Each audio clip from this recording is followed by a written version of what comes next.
The Moonstone by Wilkie Collins. Chapter 4. I am truly sorry to detain you over me and my beehive chair. A sleepy old man in a sunny backyard is not an interesting object, I am well aware. But things must be put down in their places, as things actually happened. And you must please to jog on in a little while longer with me, in expectation of Mr. Franklin Blake's arrival later in the day. Before I had time to doze off again, after my daughter Penelope had left me, I was disturbed by a rattling of plates and dishes in the servants' hall, which meant that dinner was ready. Taking my own meals in my own sitting-room, I had nothing to do with the servants' dinner, except to wish them a good stomach to it all round, previous to composing myself once more in my chair. I was just stretching my legs when out bounced another woman on me. Not my daughter again, only Nancy, the kitchen maid, this time.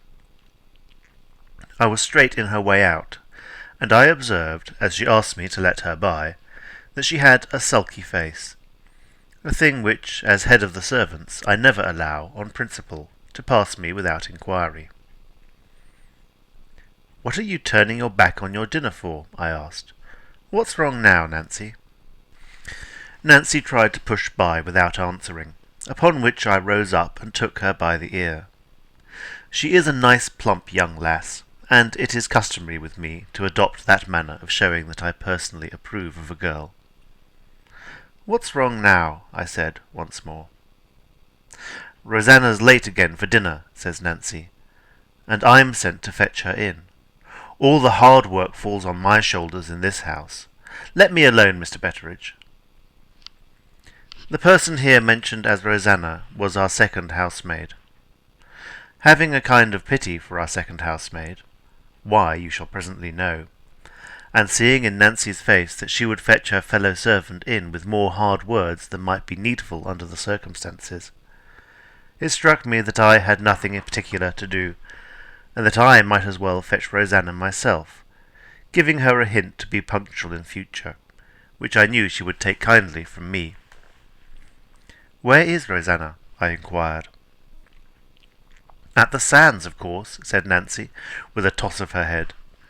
"She had another of her fainting fits this morning, and she asked to go out and get a breath of fresh air. I have no patience with her." "You go back to your dinner, my girl," I said. "I have patience with her, and I'll fetch her in." Nancy, who has a fine appetite, looked pleased. When she looks pleased, she looks nice. When she looks nice, I chuck her under the chin.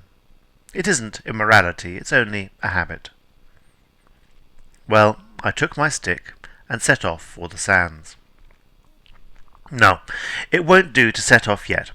I'm sorry again to detain you, but you really must hear the story of the sands and the story of Rosanna, for this reason, that the matter of the diamond touches them both nearly. How hard I try to get on with my statement without stopping by the way, and how badly I succeed.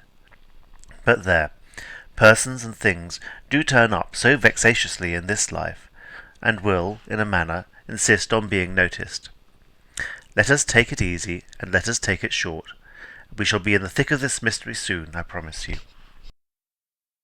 Rosanna, to put the person before the thing, which is but common politeness, was the only new servant in our house. About 4 months before the time I am writing of, my lady had been in London, and had gone over a reformatory, intended to save forlorn women from drifting back into bad ways after they had got released from prison. The matron, seeing my lady took an interest in the place, pointed out a girl to her named Rosanna Spearman, and told her a most miserable story, which I haven't the heart to repeat here, for I don't like to be made wretched without any cause, and no more do you.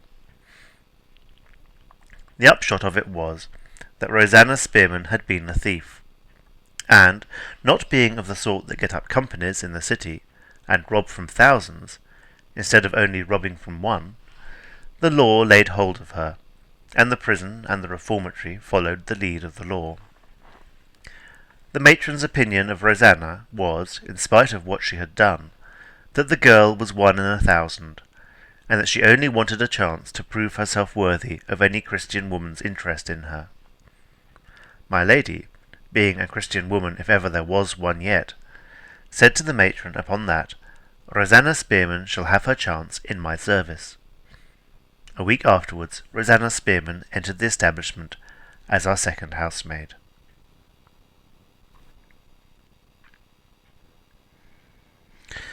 Not a soul was told the girl's story, excepting Miss Rachel and me. My lady, doing me the honour to consult me about most things, consulted me about Rosanna. Having fallen a good deal latterly into the late Sir John's way of always agreeing with my lady, I agreed with her heartily about Rosanna Spearman. A fairer chance no girl could have had than was given to this poor girl of ours. None of the servants could cast her past life in her teeth, for none of the servants knew what it had been. She had her wages and her privileges, like the rest of them, and every now and then a friendly word from my lady in private to encourage her. In return, she showed herself, I am bound to say, well worthy of the kind treatment bestowed upon her. Though far from strong, and troubled occasionally with those fainting fits already mentioned, she went about her work modestly and uncomplainingly, doing it carefully and doing it well. But, somehow, she failed to make friends among the other women servants, excepting my daughter Penelope, who was always kind to Rosanna, although never intimate with her. I hardly know what the girl did to offend them. There was certainly no beauty about her to make the others envious. She was the plainest woman in the house, with the additional misfortune of having one shoulder bigger than the other. What the servants chiefly resented, I think, was her silent tongue and her solitary ways. She read or worked in leisure hours when the rest gossiped, and when it came to her turn to go out, 9 times out of 10 she quietly put on her bonnet and had her turn by herself. She never quarrelled, never took offence. She only kept a certain distance, obstinately and civilly, between the rest of them and herself. Add to this that, plain as she was, there was just a dash of something that wasn't like a housemaid, and that was like a lady, about her. It might have been in her voice, or it might have been in her face. All I can say is that the other women pounced on it like lightning the first day she came into the house, and said, which was most unjust, that Rosanna Spearman gave herself airs. Having now told the story of Rosanna, I have only to notice one of the many queer ways of this strange girl, to get on next to the story of the sands. Our house is high up on the Yorkshire coast, close by the sea. We have got beautiful walks all around us in every direction but one. That one I acknowledge to be a horrid walk. It leads for 1/4 of a mile through a melancholy plantation of firs, and brings you out between low cliffs on the loneliest and ugliest little bay on all our coast. The sand hills here run down to the sea, and end in 2 spits of rock jutting out opposite each other, until you lose sight of them in the water. One is called the North Spit, and one the South. Between the two, shifting backwards and forwards at certain seasons of the year, lies the most horrible quicksand on the shores of Yorkshire. At the turn of the tide, something goes on in the unknown deeps below, which sets the whole face of the quicksand shivering and trembling in a manner most remarkable to see, and which has given it, among the people in our parts, the name of the Shivering Sand. A great bank, 1/2 a mile out, nigh the mouth of the bay, breaks the force of the main ocean coming in from the offing. Winter and summer, when the tide flows over the quicksand, the sea seems to leave the waves behind it on the bank, and rolls its waters in smoothly with a heave, and covers the sand in silence. A lonesome and a horrid retreat, I can tell you. No boat ever ventures into this bay. No children from the fishing village, called Cobb's Hole, ever come here to play. The very birds of the air, as it seems to me, give the shivering sand a wide berth. That a young woman, with dozens of nice walks to choose from, and company to go with her if she only said come, should prefer this place, and should sit and work or read in it all alone when it's her turn out, I grant you passes belief. It's true, nevertheless, account for it as you may, that this was Rosanna Spearman's favourite walk, except when she went once or twice to Cobb's Hole, to see the only friend she had in all our neighbourhood, of whom more anon. It's also true that I was now setting out for this same place to fetch the girl in for dinner, which brings us round happily to our former point, and starts us fair again on our way to the sands. I saw no sign of the girl in the plantation. When I got out through the sandhills onto the beach, there she was all alone, looking out on the quicksand and the sea. She started when I came up with her, and turned her head away from me. Not looking me in the face, being another of the proceedings which, as head of the servants, I never allow on principle to pass without inquiry, I turned her round my way, and saw that she was crying. My bandana handkerchief, one of 6 beauties given to me by my lady, was handy in my pocket. I took it out and said to Rosanna, "Come and sit down, my dear, on the slope of the beach along with me. I'll dry your eyes for you first, and then I'll make so bold as to ask what you have been crying about. When you come to my age, you'll find sitting down on the slope of a beach a much longer job than you think it now." By the time I was settled, Rosanna had dried her own eyes with a very inferior handkerchief to mine, cheap cambric. She looked very quiet and very wretched, but she sat down by me like a good girl when I told her. When you want to comfort a woman by the shortest way, take her on your knee. I thought of this golden rule, but there, Rosanna wasn't Nancy, and that's the truth of it. "Now tell me, my dear," I said, "what are you crying about?"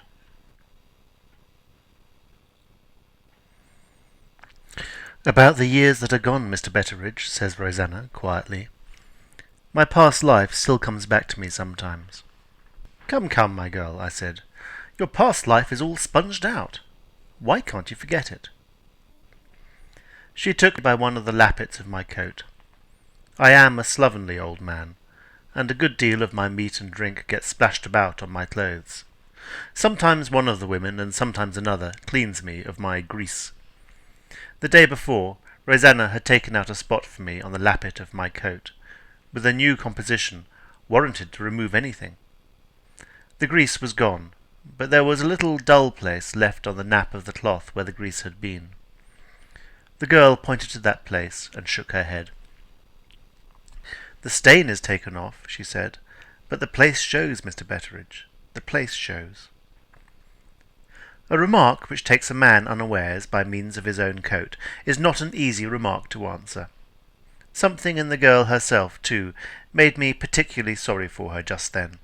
She had nice brown eyes, plain as she was in other ways, and she looked at me with a sort of respect for my happy old age and my good character, as things for ever out of her own reach, which made my heart heavy for us, our second housemaid. Not feeling myself able to comfort her, there was only one other thing to do, and that thing was to take her in to dinner. "Help me up," I said. "You are late for dinner, Rosanna, and I have come to fetch you in." "You, Mr. Betteridge?" says she. "They told Nancy to fetch you," I said, "but I thought you might like your scolding better, my dear, if it came from me." Instead of helping me up, the poor thing stole her hand into mine and gave it a little squeeze. She tried hard to keep from crying again, and succeeded, for which I respected her. "You're very kind, Mr. Betteridge," she said. "I don't want any dinner today. Let me bide a little longer here." "What makes you like to be here?" I asked. "What is it that brings you everlastingly to this miserable place?" "Something draws me to it," says the girl, making images with her finger in the sand. "I try to keep away from it, and I can't. Sometimes," says she in a low voice, as if she was frightened at her own fancy, Sometimes, Mr. Betteridge, I think my grave is waiting for me here. There's roast mutton and suet pudding waiting for you, says I. Go in to dinner directly. This is what comes, Rosanna, of thinking on an empty stomach. I spoke severely, being naturally indignant at my time of life, to hear a young woman of 25 talking about her latter end. She didn't seem to hear me. She put her hand on my shoulder and kept me where I was, sitting by her side. I think the place has laid a spell on me, she said. I dream of it night after night. I think of it when I sit stitching at my work. You know I am grateful, Mr. Betteridge. You know I try to deserve your kindness, and my lady's confidence in me. But I wonder sometimes whether the life here is too quiet and too good for a woman such as I am, after all I have gone through, Mr. Betteridge. After all I have gone through. It's more lonely to me to be among the other servants, knowing that I am not what they are, than it is to be here. My lady doesn't know, the matron at the reformatory doesn't know, what a dreadful reproach honest people are in themselves to a woman like me. Don't scold me, there's a dear good man. I do my work, don't I? Please not to tell my lady I am discontented. I am not. My mind's unquiet sometimes, that's all. She snatched her hand off my shoulder and suddenly pointed down to the quicksand. Look, she said, isn't it wonderful? Isn't it terrible? I have seen it dozens of times, and it's always as new to me as if I had never seen it before. I looked to where she pointed. The tide was on the turn, and the horrid sand began to shiver. The broad brown face of it heaved slowly, and then dimpled and quivered all over. Do you know what it looks like to me? Says Rosanna, catching me by the shoulder again.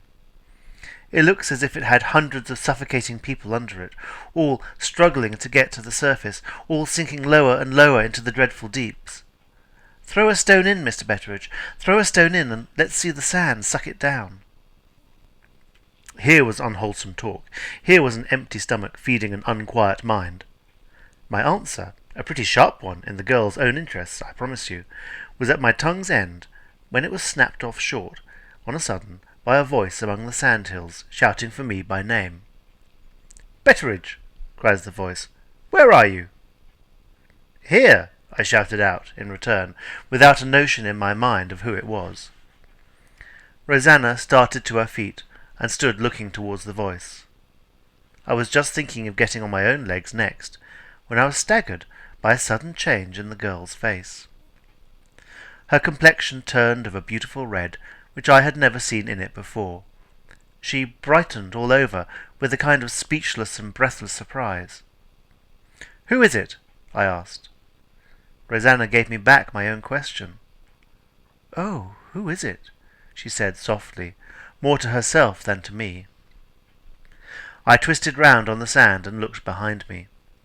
There, coming out on us from among the hills, was a bright-eyed young gentleman, dressed in a beautiful fawn-coloured suit, with gloves and hat to match, with a rose in his buttonhole, and a smile on his face that might have set the shivering sand itself smiling at him in return. Before I could get on my legs, he plumped down on the sand by the side of me, put his arm around my neck, foreign fashion, and gave me a hug that fairly squeezed the breath out of my body. Dear old Betteridge, says he, I owe you 7 and 6pence. Now do you know who I am? Lord bless and save us, here, 4 good hours before we expected him, was Mr. Franklin Blake. Before I could say a word, I saw Mr. Franklin, a little surprised to all appearance, look up from me to Rosanna. Following his lead, I looked at the girl too. She was blushing of a deeper red than ever, seemingly at having caught Mr. Franklin's eye, and she turned and left us suddenly, in a confusion quite unaccountable to my mind, without either making her curtsy to the gentleman or saying a word to me. Very unlike her usual self, a civiller and better behaved servant in general you never met with. That's an odd girl, said Mr. Franklin. I wonder what she sees in me to surprise her.